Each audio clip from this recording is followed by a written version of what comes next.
thin skin, my mother was off to her bedroom with one of her frequent and debilitating migraines. With the door locked, curtains drawn, the house silenced, she mothered from a deafening distance. Our carefully deadened home, with a church-like quiet, gave her comfort and provided the space she needed. During the week, I would discover many of the thin cracks and shallow crevices of my mother's mind and what she could accept from me. A can-do problem solver, I cobbled together weekly rituals through which I might pretend to be close to her and imaginatively pierce her thick veneer. The valedictorian of her high school and college, my mother kept the yearbooks documenting her many past achievements stacked on the living room bookshelves. Once a week, I'd pull all the books down off the shelves and laid them neatly in front of me. Now I was ready.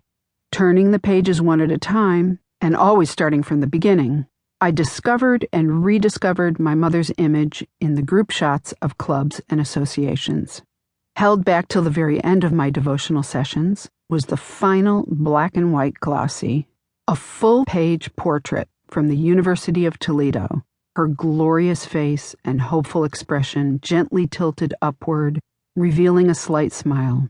With her lips apart just a bit, she exposed her crooked front tooth, and I imagined she was about to laugh, a laugh that was meant for me. The caption? Marjorie Bloor Wenner, Brains and Beauty. It packed a wallop every time. Friday evenings, after she concluded her week of teaching Latin to high school students, provided a few minutes of my mother's golden solo attention while I received my weekly hair shampooing.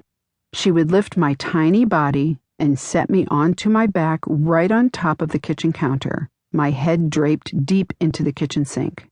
Hair moistened, I held my breath, preparing myself for a rough and vigorous scrubbing as her long red nails dug deeply into my scalp.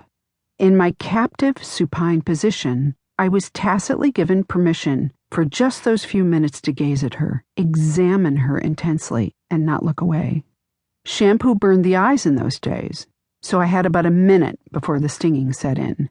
Then, succumbing to the pain, I reluctantly closed my eyes and blindly felt her hands roughly flutter over my head. The ritual hurt and burned, but I took it without a whimper. Occasionally on Sunday mornings, with the Hoover safely wedged between us, I slacked off and let myself hope and imagine that she felt what I felt as I lay on the carpet and wallowed amid Isolde's words through Kirsten's voice. But that was all in my naive imagination. She dodged her young daughter's body, occasionally sucking a few strands of my hair into the Hoover, which did push a yelp out of me. With no apology, she aimed the Hoover in the other direction, bringing about mixed emotions. I wanted her to see me, even if it hurt, but she was simply cleaning the rug. Chagrined, I saw my error and righteously banished her to a spot in the background chorus, blending harmoniously with her Hoover. Her psychic whipping umbilical cord receded, just a coiled-up prop to be thrown off stage. Kirsten retook center stage, planting her feet squarely at the threshold of my ears and young life. Kirsten was my mother. As I bode my time throughout the very long week, while I waited for shampoo, heavy picture books, and Kirsten on Sunday mornings, a gauzy gray cloud washed over me. I was born a pint-size Sartre. My life's purpose, the unanswerable question. This quandary, which I did not understand, let alone want to face, demanded frequent relief.